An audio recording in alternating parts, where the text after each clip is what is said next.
34장 이 본문은 요셉이 총리로 있을 때 이야기이죠. 지난번에 요셉이 총리로 등극하지 않았습니까? 총리로 발탁이 되었는데, 요셉이 총리가 된 것은 바로 왕의 꿈을 해석한 것 때문이지 않습니까? 꿈을 해석한 대로 지금 7년간 풍년이 들고, 여기 34장, 43장, 여기는 7년간 흉년이 드는, 흉년이 시작이 된 요때 사건입니다. 42장도 마찬가지인데요. 42장, 43장 같이 연결해서 생각할 필요가 있습니다. 43장의 내용을 잘 보면 교회의 한 단면을 볼 수 있습니다.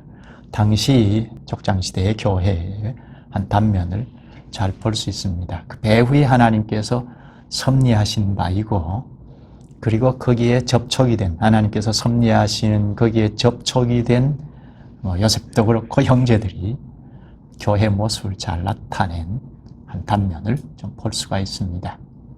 교회가 뭐죠? 교회. 성경의 교회는 이것이다 하고 한마디로 정의를 내려서 가르치지 않죠. 그건 교회가 너무 심오하고 신비하고 또 풍성하고 하기 때문에 한마디로 교회가 이것이다 하고 가르칠 수 없어서 그렇죠. 그래서 여러 각도에서 이런 면 저런 면 다각도로 가르치지 않습니까? 근데 핵심적으로 하나 생각할 것은 그리스도와의 연합, 그리스도와의 연합체, 이게 본체다, 교회다. 그렇게 생각할 필요가 있죠. 우리가 다 아담의 후손으로 와서 내 중심으로 내가 생각하고 말하고 행동하는, 내가 하나님 자리를 딱 차지하고 생각하고 말하고 행동하는, 이게 아담의 후손으로 온 그 증거인데, 죄인이라는 그 현실인데요. 자기 중심.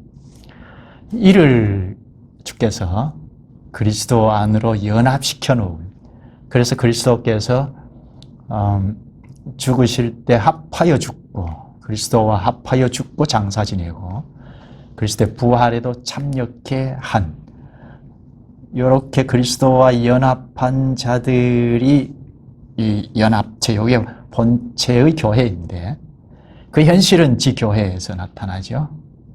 내가 그리스도와 연합해 놓고 연합하고 보니 이 사람도 연합해 있고 이 사람도 연합해 있고, 그래서 한 지역 특성에 따라서 연합해 있는 교회에서 우리가 그리스도와 연합해 있구나 하는 것을 알게 되죠.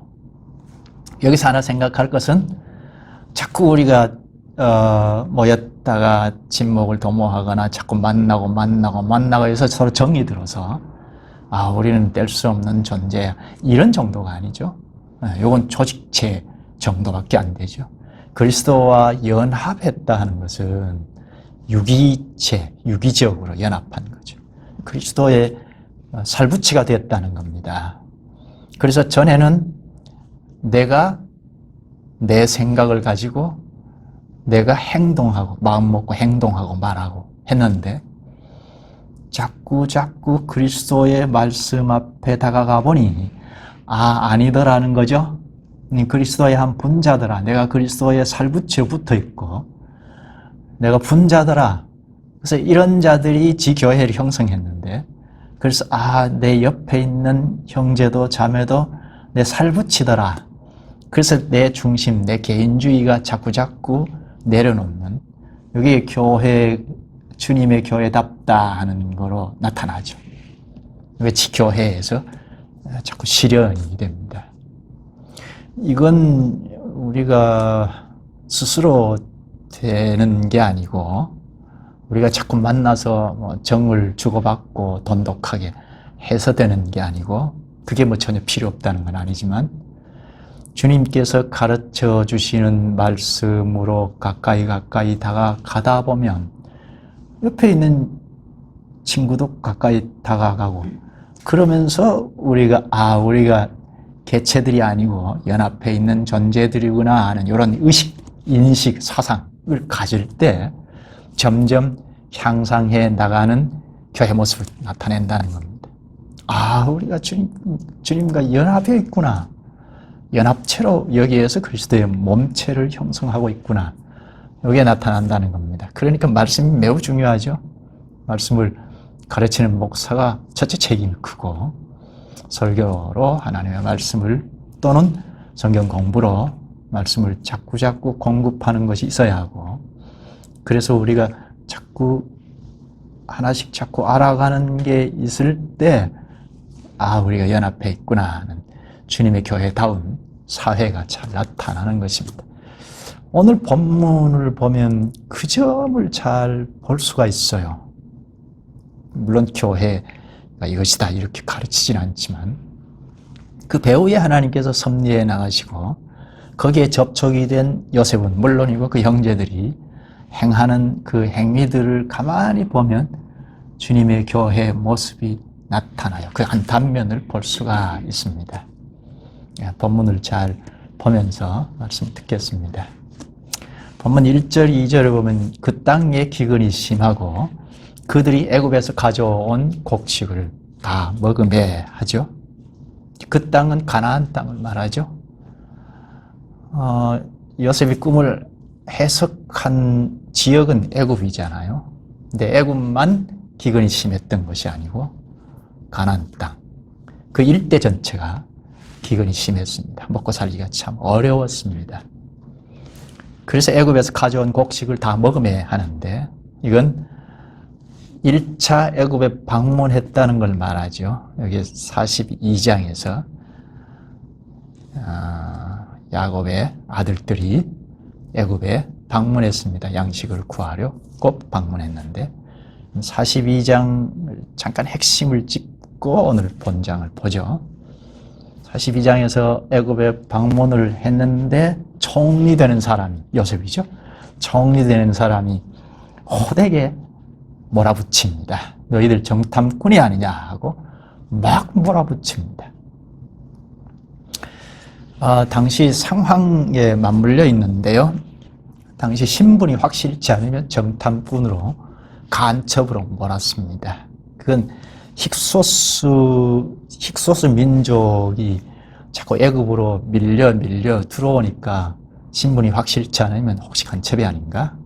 정탐꾼이 아닌가? 했던 겁니다. 그 시기에 맞물려서 총리가 되는 요셉도 형들을 다 알면서도 정탐꾼이 아니냐고 막 몰아붙입니다. 그러자 형제들이 요셉인 줄 전혀 모르니까 총리 앞에서 우리가 양식을 구하러 왔습니다. 그러자 그러면 막둥이가 지금 안 보이는데 막둥이 베냐민을 데리고 와서 정탐꾼이 아닌 것을 증명하라 했습니다. 그리고 돌려보냅니다. 시므온을 체포해서 감옥에 가둬놓고 억류하고 9명의 형제들만 돌려보냅니다. 이렇게 돌아온 형제들이 아버지 야곱에게 자초지종을 자세하게 설명을 합니다. 그러면서 막둥이 베냐민을 데리고 가야 되겠습니다. 그래야 우리가 양식도 구할 수 있고 우리 형제들이 다 살 수 있습니다 하고 마지가 아버지를 설득을 합니다. 근데 아버지가 완강하게 거부를 합니다. 베냐민은 데리고 갈 수 없다 하고 거부를 합니다. 여기 42장에서 끝이 납니다. 근데 오늘 43장에서 야곱이 허락을 하고, 그래서 11형제, 베냐민까지 11형제가 다 애굽으로 내려가서 총리 앞에 엎드립니다. 절을 합니다. 절을 하니까 이건 요셉이 한 22년 전쯤에 꿈을 꾼 다음에 형제들에게 자랑을 했죠.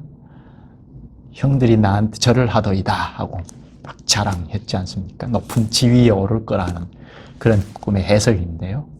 그게 지금 43장에서 잘 성취가 되죠.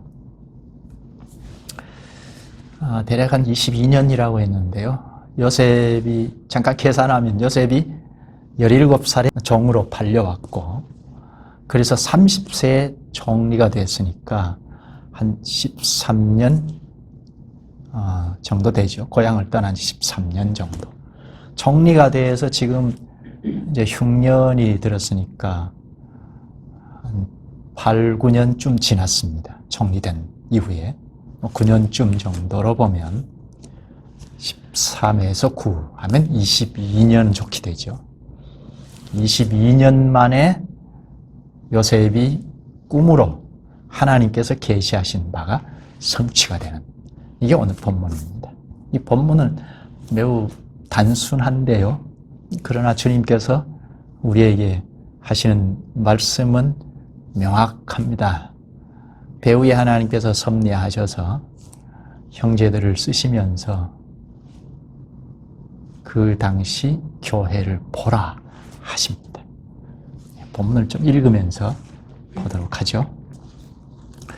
먼저 1절, 2절을 보면 그 땅에 기근이 심하고 그들이 애굽에서 가져온 곡식을 다 먹으매 그 아버지가 그들에게 이르되 다시 가서 우리를 위하여 양식을 조금 사오라. 야곱이 지금 아들들에게 말합니다. 애굽에서 가져온 곡식을 다 먹으매 합니다. 1차로 가서 구해온 곡식을 다 먹었습니다. 9 형제들이 짊어지고 온 짐승에게 싣고 온 양식들을 다 먹었습니다. 이때 인구가 대략 한 가족 수가 대략 한 70여 명이 되면 종들까지 합하면 금방 다 먹죠. 그래서 바닥이 났습니다. 그래서 야곱이 먼저 양식을 구해오라 합니다. 그런데 베냐민, 막둥이 베냐민은 데리고 가지 말라고 합니다. 앞에 42장에서 베냐민을 절대 데리고 갈 수 없다고 했지 않았습니까? 그런 아버지를 맞이 르벤이 설득을 하는데 설득에 실패를 했습니다. 근데 여기 43장에서는 유다가 전면에서 아버지를 설득하기 시작합니다. 3절에 보면 유다가 아버지에게 말하여 이르되 그 사람은 총리를 말하죠. 우리에게 엄히 경고하여 이르되 너희 아우가 너희와 함께 오지 아니하면 너희가 내 얼굴을 보지 못하리라 하였으니, 아버지에게 또 얘기합니다. 총리가 막둥이 베냐민과 함께 오지 아니하면 얼굴을 보지 못한다고 한다. 그러면 양식은 구할 수 없을 뿐 아니라 목숨도 위태하다는 거죠.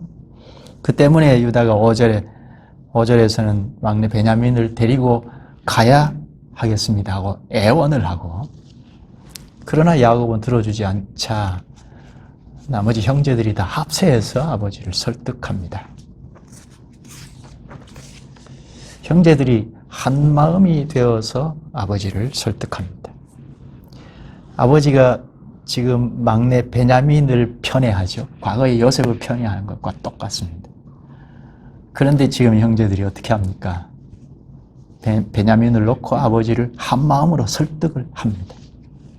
전에는 편애하는 아버지가 편애하는 요셉을 시기 질투하고 죽이려다가 팔아버렸지 않습니까?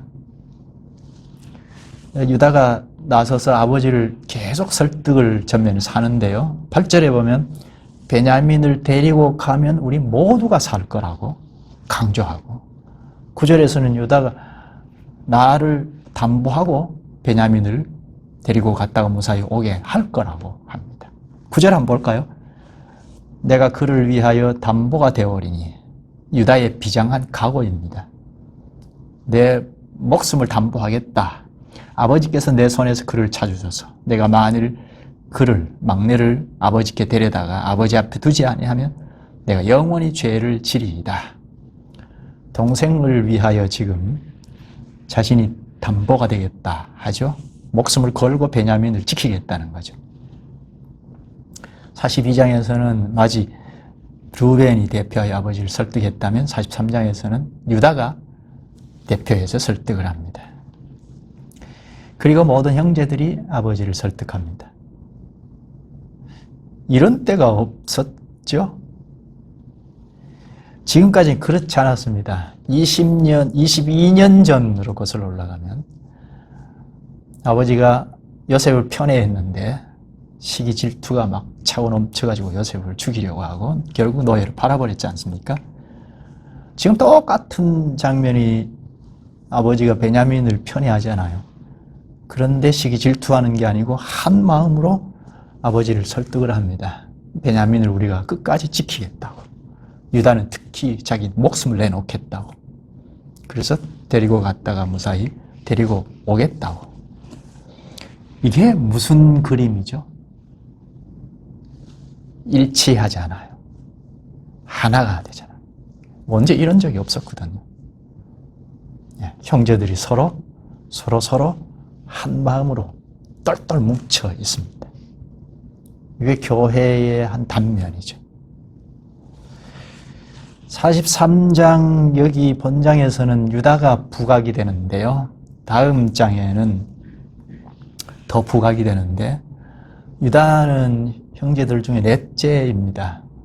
르벤, 시므온은 지금 여기 42장에서 억류되어 있죠. 갇혀 있습니다. 시므온이 둘째이고 그 다음에 레위, 그 다음에 유다는 네 번째입니다. 네 번째인데 전면에서 아버지를 설득하고 나섭니다. 44장에 가면 더 앞서는데요. 그리고 46장에 가면 결국 야곱의 식구들이 다 애굽으로 내려가는데 그때도 유다가 먼저 애굽에 내려가서 이 가족들을 인솔합니다. 그러니까 유다가 전면에서 헌신을 합니다. 형들이 유다를 앞세워서 아버지를 설득하는데 결국은 아버지가 굴복을 하죠. 그러면 베냐민을 데리고 가라. 무사히 갔다 와라. 하고 또 특히 극심한 가뭄으로 기근으로 더 이상 버틸 수 없었던 겁니다. 더 이상 버티다가는 다 굶어 죽게 생겼습니다. 그래서 야곱은 예물을 준비합니다. 11절 끝에 보면 곧 유향 조금과 꿀 조금과 향품과 모략과 유향 나무 열매와 감복숭아이니라. 요건 전부 애굽에서는 희귀한 거였거든요. 총리의 마음을 사려고 정성껏 준비합니다. 그리고 곡식 살 돈도 준비하는데 배를 준비하는데요. 배라기보다는 1차 때 방문해서 곡식을 사고 값을 치렀는데 그 돈이 자루에 들어 있습니다. 이건 총리가 요셉이 그렇게 한 건데요. 몰래 자루에 넣었는데 자루에 들어 있습니다.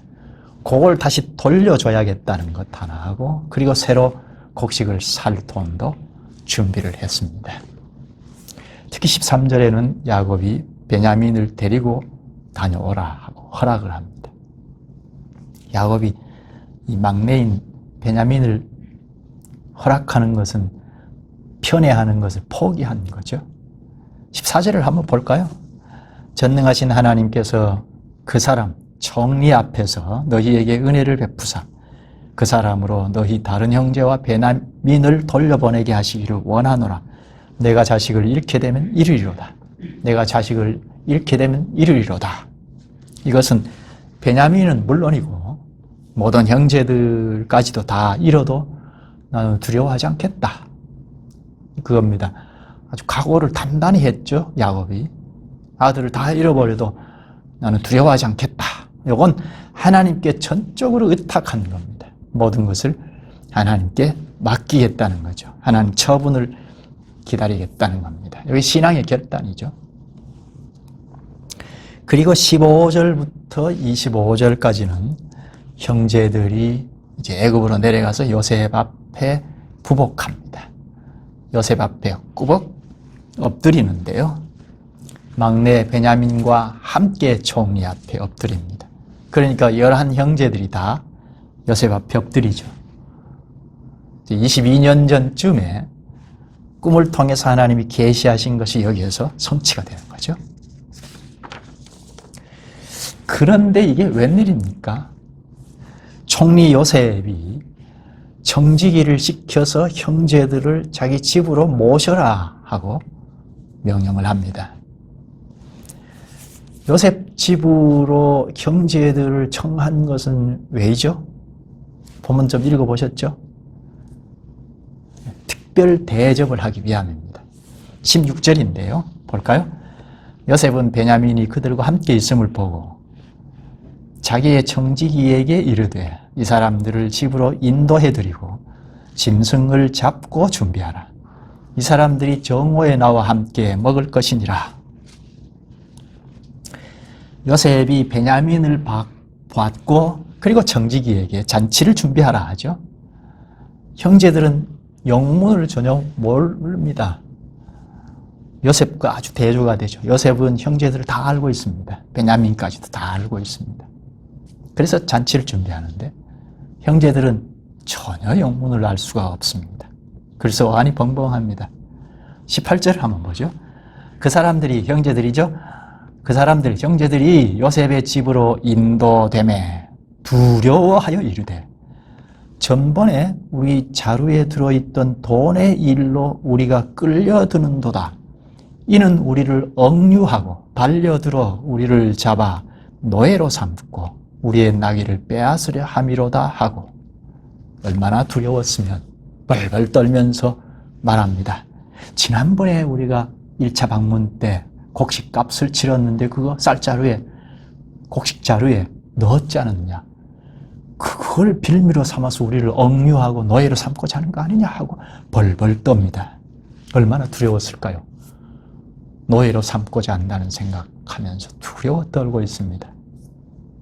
그런데 그 앞에 요셉은 어땠을까요? 13년 동안이나 노예로 고생하지 않았습니까?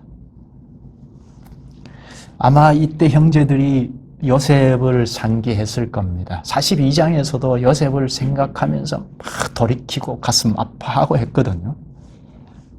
19절에서 22절은 불안하여 견딜 수 없어서 형제들이 먼저 청지기에게 고백을 합니다. 지난번 자루에, 곡식 자루에 돈이 들어있더이다 하고 정직하게 고백을 합니다. 그런데 청지기가 참 납득할 수 없는데요. 너희 곡식값을 다 받았다. 이미 다 받았다. 23절 한번 볼까요? 그가 이르되, 청지기입니다. 청지기가 이르되 너희는 안심하라. 두려워하지 말라. 너희 하나님, 너희 아버지의 하나님이 재물을 너희 자루에 넣어 너희에게 주신 것이니라. 너희 돈은 내가 이미 받았느니라 하고 지무원을 그들에게로 이끌어내고 너희는 안심하라. 두려워하지 말아라. 너희가 가지고 있는 그 돈은 너희의 하나님, 너희 아버지의 하나님이 주신 것이다. 돈은 곡식값은 1차 때 방문 때 곡식값은 우리가 받았다 합니다. 이게 무슨 영문인가요?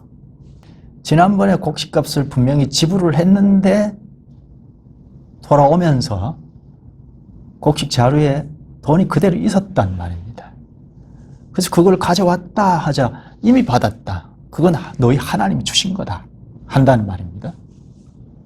그러면서 갇혀있던 시므온을 돌려줍니다. 풀어줍니다. 시므온을 풀어줬다는 것은 이제 다 해결됐다는 뜻입니다. 영문을 채 알 수 없었던 형제들은 막연히 불안하여 벌벌 떨고 있는데 모든 게 다 해결되었다 합니다. 형제들은 그저 어안이 벙벙할 뿐이었습니다. 더욱이 총리 집의 청지기가 너희 아버지 하나님이 돈을 주신 거다 합니다. 하나님이 주셨다 하는 건 누가 말해야 하죠? 여기 형제들이 언약민들이잖아요.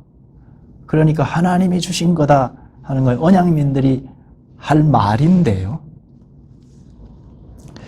1차 애굽 방문 때도 42장에 보면 18절에 보면 요셉이 나는 하나님을 경외한다고 했거든요. 본문에 총리집의 일꾼도 돈은 하나님이 주신 거다. 애굽 사람들이 지금 그러니까 형제들이 생각할 때는 애굽의 총리까지도 하나님 얘기를 자꾸 한다는 말입니다. 이걸 어떻게 해석해야 할까요? 자, 드디어 총리 요셉이 집안으로 들어왔습니다.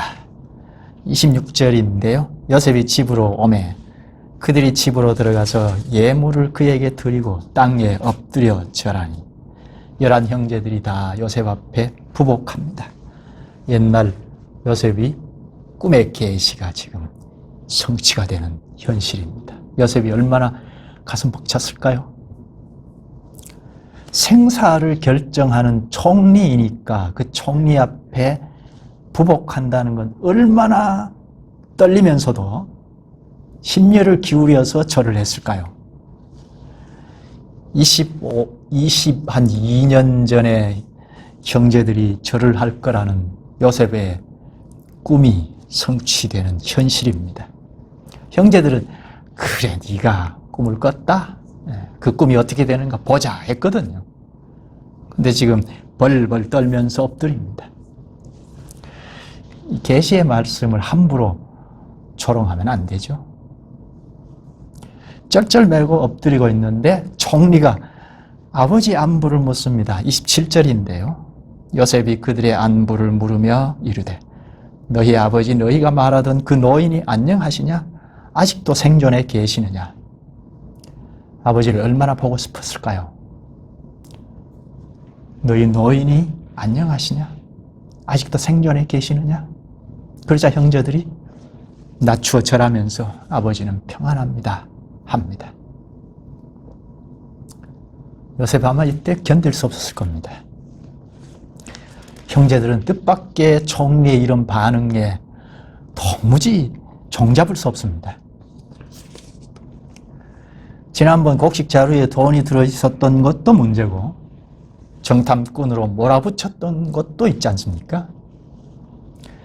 근데 어떻게 나올지 조마조마했는데 뜻밖의 첫 마디가 너희 아버지는 안녕하시냐? 아직도 생존해 계시느냐? 합니다.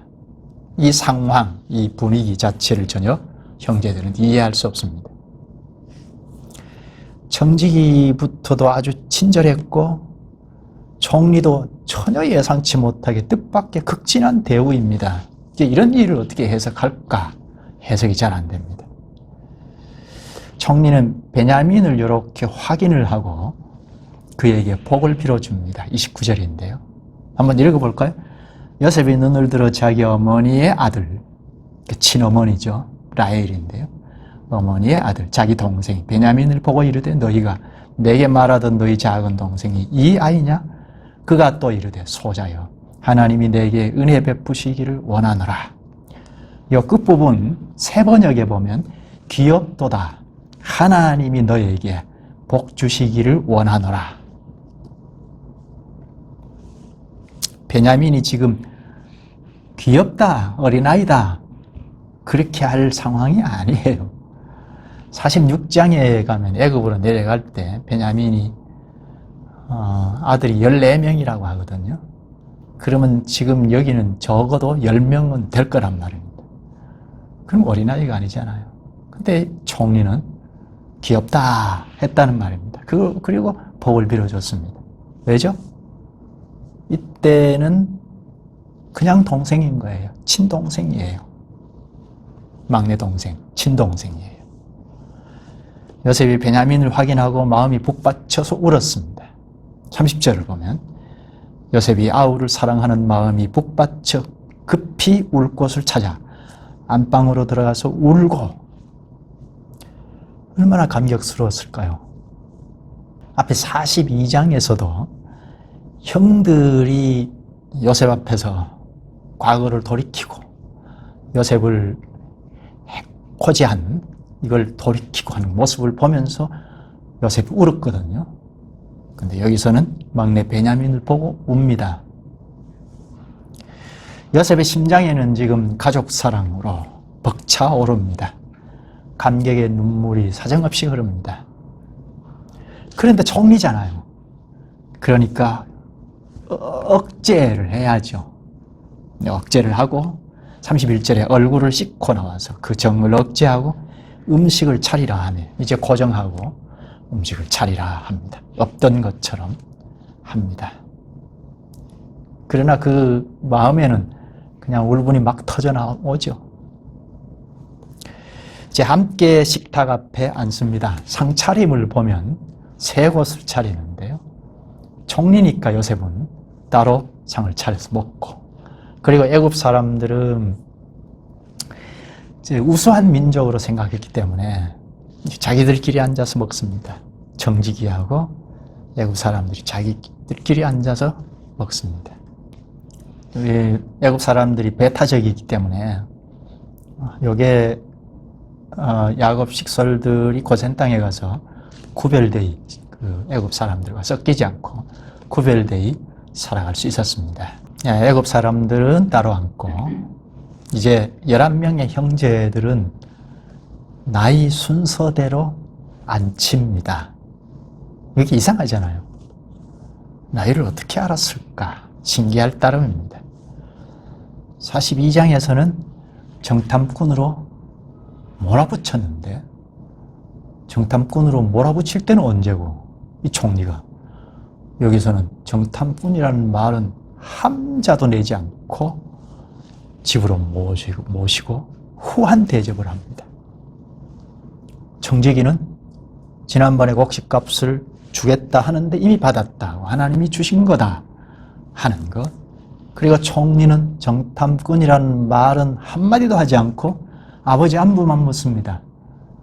그리고 막둥이 베냐민을 복을, 하나님이 너에게 복 주시기를 원한다 하고 복을 빕니다. 이 모든 일이 형제들에게는 놀랄 뿐입니다. 정탐꾼을 총리가 대접한다는 자체가 이상하잖아요. 특히 나이 순서대로 앉혔다는 것이 참 이상합니다. 이건 형제들의 나이를 알지 않으면 할 수 없는 거잖아요. 어떻게 애굽의 총리가 가나안 사람들을 나이 순서로 앉힐까? 요셉의 정체를 모르는 형제들은 어안이 벙벙하기만 합니다. 본문 33절 끝에 보면 서로 이상히 여겼더라 하는데, 간단히 선을 하도록 놀랐다는 겁니다. 총리의 친절한 대접은 계속됩니다. 총리 상에 있는 음식을 형제들에게 하나씩 나누어 줍니다. 막내 베냐민에게는 5배나 줍니다. 그러나 형제들이 그걸 보고 시기 질투하거나 하지 않고 오손도손 음식을 먹고 기뻐합니다. 이 광경을 애굽 사람들이 다 보잖아요. 애굽 사람들도 잘 납득을 못했을 겁니다. 정직이조차도 납득하지 못했을 겁니다. 어떻게 총리가 가나안 사람들을 이렇게 대접할까? 그것도 유목민들이에요. 유목민들을 어떻게 총리 집까지 청해서 잔치를 배설할까? 마지막 절을 한번 볼까요? 34절. 요셉이 자기 음식을 그들에게 주되 베냐민에게는 다른 사람보다 5배나 주매 그들이 마시며 요셉과 함께 즐거워하였더라. 음식을 먹고 마시는 이 상황은 잔치죠. 전과는 전혀 다른 모습입니다. 이런 적이 없었죠. 형제들이 늘 티각티각했고 시기 질투했고, 요셉은 극도로 미워서 죽이려다가 노예로 팔아버렸죠. 지금 이 요셉은 형제들을 다 알고 있으니까 과거에 옛일을 회상했을 겁니다. 그때 요셉이 구덩이에 빠져서 허기진 배를 움켜쥐고 울었잖아요. 그런데 지금은 모두가 화해하고 요셉과 함께 즐거워합니다. 막내 베냐민에게는 음식을 5배나 줍니다. 그래도 형제들이 그 이상하게 생각하지 않고 시기 질투하지 않습니다. 너그럽게 보고 즐거워합니다. 전 같으면 도무지 상상할 수 없는 일이죠. 이제 12 형제들이 다 상에 둘러앉아서 즐겁게 먹고 마시고 잔치를 합니다. 이게 뭐죠? 잔치를 해요. 이게 교회 모습이죠. 이 시간만큼 형제들이 불안한 게 하나도 없습니다. 시기, 질투, 원망이 다 사라졌습니다. 하나님께서 교회를 보라 말씀하시죠. 배후에 하나님께서 섭리하셔서 교회를 우리에게 딱 제시해 주시죠. 이거 보라. 34절 끝에 보면 그들이 마시며 요셉과 함께 즐거워하였더라. 직역하면 그들은 마셨고 그리고 요셉과 함께 취하였다 합니다. 잔치이죠. 이게 교회입니다. 언제 이런 자리가 있었습니까? 한 번도 없었죠. 서로 으르렁거렸잖아요. 아버지는 편애했고 형제들은 시기 질투했고 급비하는 요셉을 죽이려 했고 노예로 팔아버렸습니다. 그동안 이런 죄악 때문에 분리되어 있었습니다. 교회라고 할 수 없을 정도였습니다. 일치된 적이 없었습니다. 그런데 지금은 12형제들이 다 한 상에 둘러 앉아서 먹고 마시고 취하고 잔치를 합니다. 이게 교회 모습이죠. 이렇게 한 자리를 마련한 적이 없었잖아요. 이게 배후에 하나님의 섭리가 있었고 각자가 자기 위치에서 성실을 기했기 때문에 교회 모습이 잘 나타났습니다. 요셉은 형들에게 복수하지 않았습니다. 다만 하나님의 인도를 따를 뿐이었습니다. 아버지 야곱은 베냐민을 애굽으로 보냈습니다. 이건 편애를 그냥 포기한 거죠. 유다는 베냐민을 위해서, 막둥이를 위해서 자기 목숨을 걸겠다고 했습니다. 모든 형제들이 유다를 도우면서 합심했습니다. 시기 질투 같은 거는 찾을 수 없죠. 수십 년 만에 모두 한자리에 앉아서 잔치를 합니다. 이게 교회 모습이죠. 이게 교회의 본질입니다. 교회 본질이 뭐죠? 성도의 교제잖아요. 그리스도와 함께 교제하는 것. 우리는 개체가 아니다는 교제하는 이게 교회의 본질이죠. 교회 본질은 이 당시에 교회 본질이 나타난 것은 각자 맡은 자리에서 양보했고 동심협력했고 희생했고 돌이켰고 결단을 했고 한 데서 발현이 되었습니다. 요셉은 형들의 죄를 따지지 않았습니다. 원수인데 보복하지 않고 형제로 대했습니다. 모든 형제들은 회개하는 모습을 확실히 나타냈습니다. 지난 42장에서 이미 돌이켰는데 오늘 43장에서는 확실히 회개하는 모습을 나타냈습니다. 이것이 교회이죠. 하나님께서 교회를 보라 하십니다. 교회의 본질이 언제 나타나느냐? 각자 맡은 자리에서 돌이키고 양보하고 희생하고 결단한 데서 발현이 됩니다. 이게 저절로 작심해서 되는 것이 아니고 우리가 좀 착각하기 쉬운데요. 우리가 마음을 막 돈독히 가져서 그리스도의 몸체가 잘 드러난다 이렇게 착각하기 쉬운데 조직을 잘 이루어서 이렇게 드러나게 하면 이게 교회 모습 같이 착각하기가 쉽습니다. 말씀으로 돌아가서 돌이키고 말씀으로 다 같이 가까이 다가가는 데서 우리가 하나네.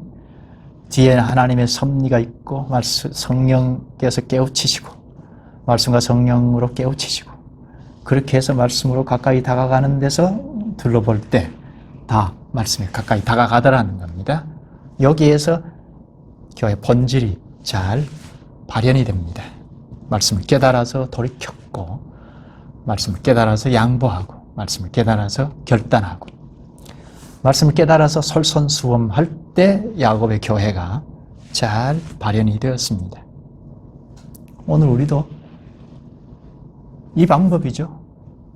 교회 본질이 나타나게 되는 것은 말씀으로 돌아가서 우리가 돌이킬 것 돌이키고, 말씀으로 돌아가서 양보하고, 말씀으로 돌아가서 솔선수범하고 동심협력하고 결단하고, 말씀으로 이렇게 가면 말씀으로 가까이 다가가는 만큼 과연 우리가 그리스도와 연합한 그리스도와 함께 교제하고 있구나 하는 것이 잘 드러납니다.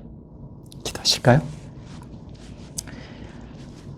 자비하신 주님, 주님의 교회는 어느 시대나 주님의 말씀으로 돌아가서 돌이키고 양보하고 솔선수범하고 하면 잘 나타나는 것을 가르쳐 주시옵나이다.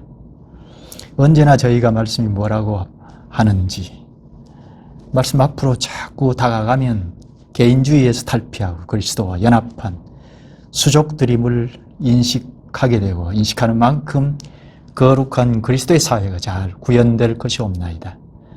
오늘 야곱 교회를 보라 하신 주님의 말씀이 저희의 인식에 명확히 숙지되게 주님이 도와주시옵소서. 예수님의 이름으로 기도하옵나이다. 아멘.